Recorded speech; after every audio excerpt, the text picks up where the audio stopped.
dude, thanks for the sub. Ladies and gents, this improv story is based on an idea. Man goes digging for gold. Let the story commence. There was a man called Craig, and things only going too well with this coronavirus carry on. He got furloughed, which was alright. Then he got fucking laid off. Tried to get another job. No fucking jobs. Every cunt's getting laid off. It's fucked. Absolutely skint. He's like, this is actually real now. This is fucking real. I need money and I need it fucking now. The money, I can't sign on for another certain amount of weeks or something. I can't this, I can't that. Fuck. He's like, so what am I going to do? Tried a few online things to try and sell some things, or tried a bit of actually selling some stuff on eBay and just try to get some fucking money. Wasn't happening. He's like, I'm going to have to fucking turn to crime. He actually thought about robbing a bank, because he'd been playing Red Dead Redemption 2, and it just sort of, he thought about it. He thought, no, get real is what he thought. You know what the Americans say? Get real. You know that phrase? You ever heard of that? And he thought, actually, now that I'm actually thinking of Red Dead Redemption 2, what was that? You know what I'm going to do? I'm going to go panning, or like digging for gold. Where'd you get gold anyway? Where's gold come from anyway? They got gold here, ain't they? I think they've got gold here. Here in Scotland, have they no? Maybe nobody's checked because everybody thinks there's no gold. Maybe there is. So he went down to the Clyde, the River Clyde, and he took a sieve down, normal sieve you'd use for flour. And he went down next to the Clyde and down these wee steel steps, that are kind of steel ladder that's on the next to the kind of the bank, you know, the kind of wall bank thing. And he went down and he sort of leaned there with one hand grabber on, and then leaned down with a sieve like that. Nothing.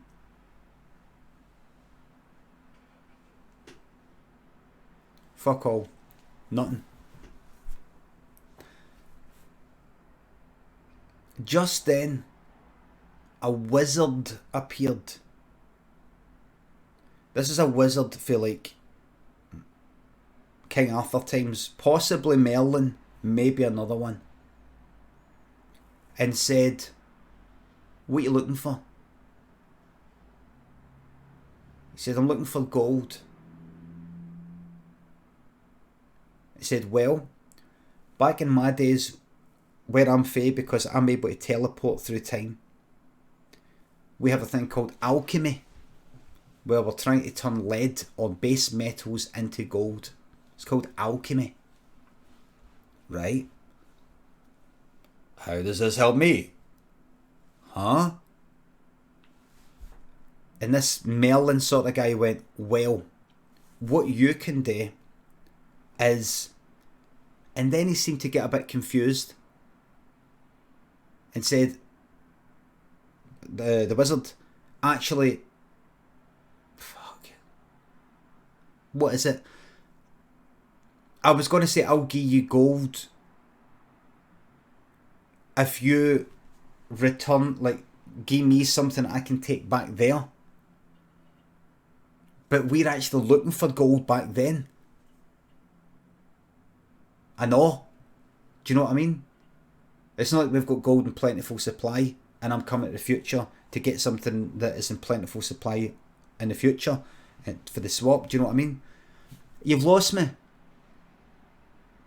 So this Merlin type said, well, listen, what, right, no, I remember now. Have you got any sort of stuff that isn't available back then? back in my days, and we'll do a swap. And Craig went, I've got this.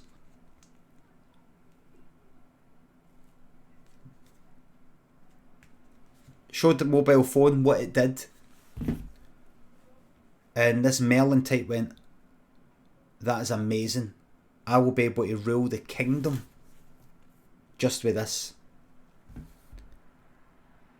And then Craig went, right, so what do I get? And Merlin said, well, this Merlin type said, here. There's a box. Have this. And he just vanished. Funny thing is, he jumped down into the Clyde like he's almost ready to hit the water, and he just vanished just before he hit the water. That really made Craig go like, fuck, this is real. Just to see it like that made him go like that. Craig then went back up the steel steps, the ladders, and opened the box. In it was just like kind of, it was like an old coin thing, like a wee coin with a hole in the middle, like one of these dead old looking coins. He thought, this will be worth a fucking fortune. He took it to an auction place and he said, how much is this going to be worth? They had a look and went, what is it?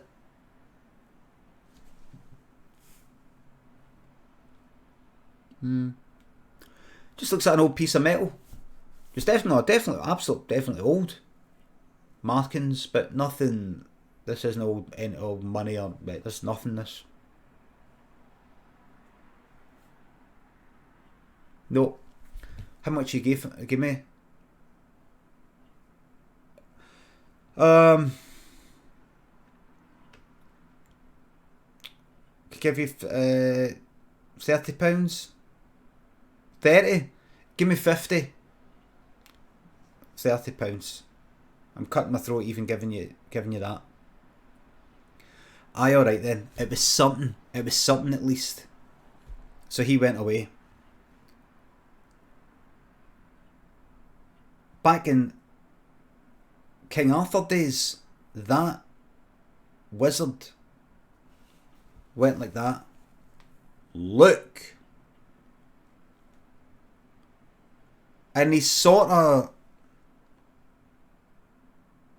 well, everybody was astonished.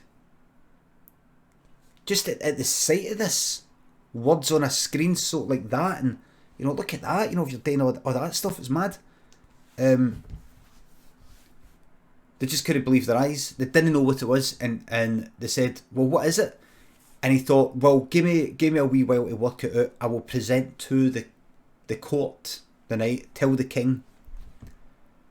Later on that night, when he's ready to present it, like what the thing does and all the rest of it, basically ran out of battery.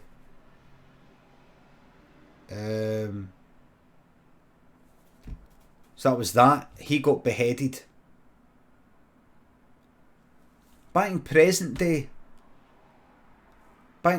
day, Craig was sitting in his house, fucking skint. The 30 quid for the coin thing, long gone. What comes on the telly, but 3 months down the line? Fucking Antiques Roadshow. What's on it? The fucking prick that gave him 30 quid. Oh yes, it's been in my family for about 100 years, and we didn't think it was worth anything, but thought it would bring us along anyway. This here, and Craig he instinctively knew when he started watching the Antiques Roadshow, he thought, imagine I could have been on that.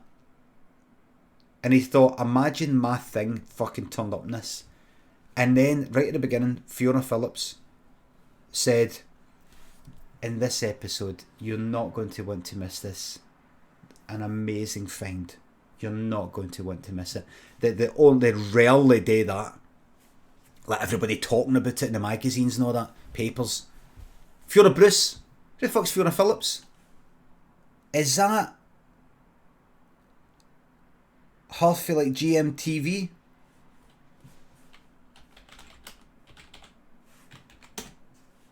It is.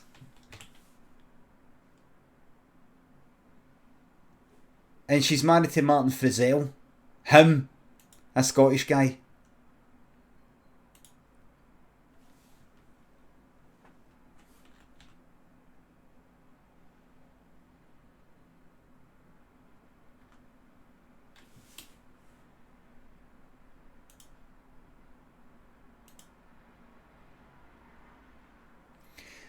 Hi, thanks for coming in. Just want to say thanks for coming in. You've got some great ideas. That's what I'm saying to you. Can I just say to you,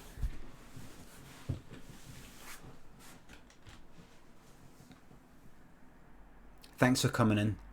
What you sent, great ideas. Great ideas. We want to give you the job. Now, unfortunately, we don't have much of a budget yet. But this is going to be a great opportunity for you in terms of exposure. Anyway, Craig was watching. He's like, see if this is my... It wouldn't be...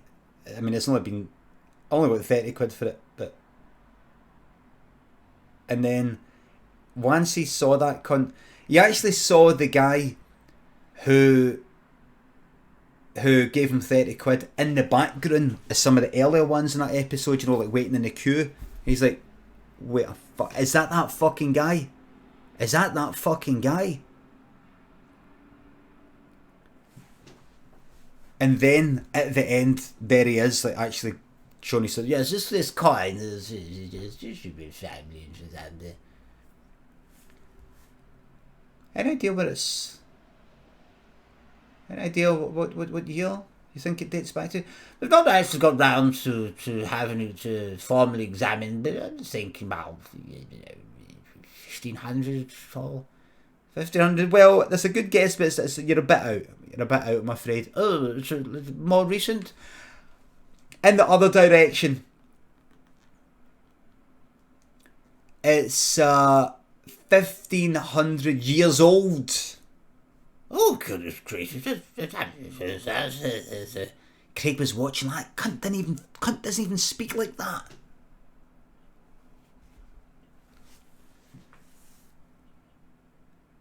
You're probably looking for a valuation. Yes, that'd be nice. I'm not going to lie, that would be nice. A valuation. Just purely for insurance purposes, not planning on selling it or anything like that. It's all been in his family for years. I said, Craig was like, I said, fuck.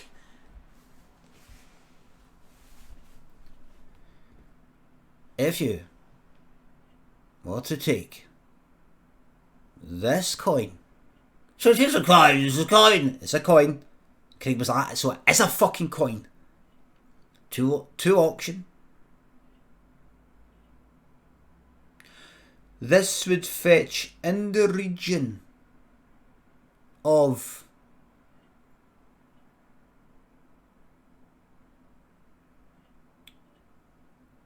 $1 to $2 million. The whole queue fainted. Craig stood up.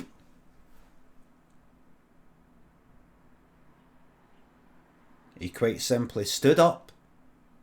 He knew what had to be done. Went to the kitchen. Picked up this big knife that he's got. That size. Walked out the house. Went to a shop. With the few pennies he had left. Bought himself a sleeping bag and a tent. Went round to a park near the auction place. Pitched up a tent. Put the sleeping bag inside and waited. And when that place opened up on Monday, guy wasn't there. Because he's probably too busy doing press stuff, interviews and all that. Yes. Tuesday, Wednesday, Thursday. Eventually the guy came in to say goodbye to his old colleagues. Yes, I mean, it's always been in the family for about... It's been in the family for about 200 years. Yeah, the voice I put on, well... that's actually my real voice. Craig ran in with a knife. And you know how that coin had a kind of hole in the middle, so it's kind of like a polo mint? Craig just went like that with a knife right in his face. Like that. And went like that.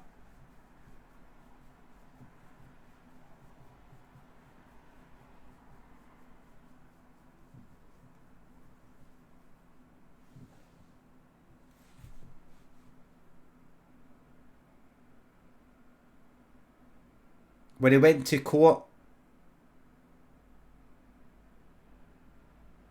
the judge went to Craig, do you have any idea how many years that crime was worth? I have thought about it, but no, I'm not really sure. For murdering that man, I'm giving you 25 years with no chance of parole. And Craig went, oh, really? Oh, wow, I didn't think it'd be that much.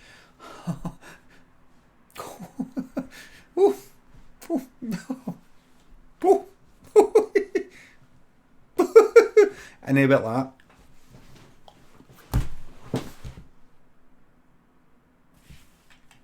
The end.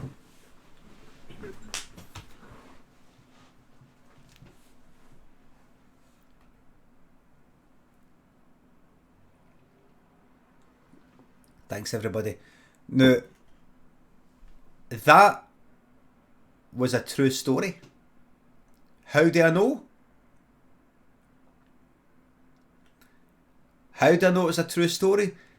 See, in the King Arthur days, the guy who was kind of like Merlin, but was the Merlin who did that, he wrote a document that was not meant to be opened till today. Like Back to the Future. This is it here. Let's open it up.